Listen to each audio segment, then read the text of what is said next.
పెళ్లికి ముందు అన్ని విషయాలు మాట్లాడుకునే సమయంలో ఒక ఆండ్రాలజిస్ట్కు చూపించుకోవడం అనేది ఇది ఎవరికి అవసరము, దీని ద్వారా ఎలాంటి ప్రయోజనాలు ఉంటాయి? Because of the only sexual issues వాళ్ళ ఫస్ట్ మ్యారేజ్ డైవర్స్ అయిపోయి సెకండ్ మ్యారేజ్ టైంకి రిలీజ్ అయ్యి before second marriage implant surgery చేయించుకుంటున్నారు.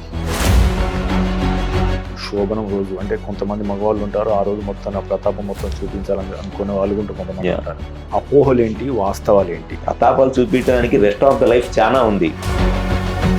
పురుషాంగం ఫ్రాక్చర్ గురించి మాట్లాడుతున్నాం కదా, అక్కడ బోన్ ఉండదు కదా యాక్చువల్గా, దాన్ని మనం ఫ్రాక్చర్ అని ఎందుకు అంటాము? సెక్షువల్గా ఫిమేల్ ఆన్ ద టాప్ పొజిషన్లో ట్రై చేసే వాళ్ళకి ఎక్కువగా ఈ ప్రాబ్లం అనేది వచ్చింది. ఎందుకు అనంటే ఎప్పుడైనా మీ అనుభవంలో అంటే ఎలాంటి కేసులు మీ దగ్గరికి వచ్చాయి, వారికి మీరు ఏ రకంగా కౌన్సిల్ ఇచ్చారు? మ్యారేజ్ అయ్యి 6 months అయింది అంటున్నారు, 2 times ఎందుకు ట్రై చేశారు అని చెప్పని అడిగితే ఈ అబ్బాయి దగ్గర నిజంగా విషయం ఉంటే అమ్మాయి ఆగమంటే ఆగుతాడా అని అన్నారు.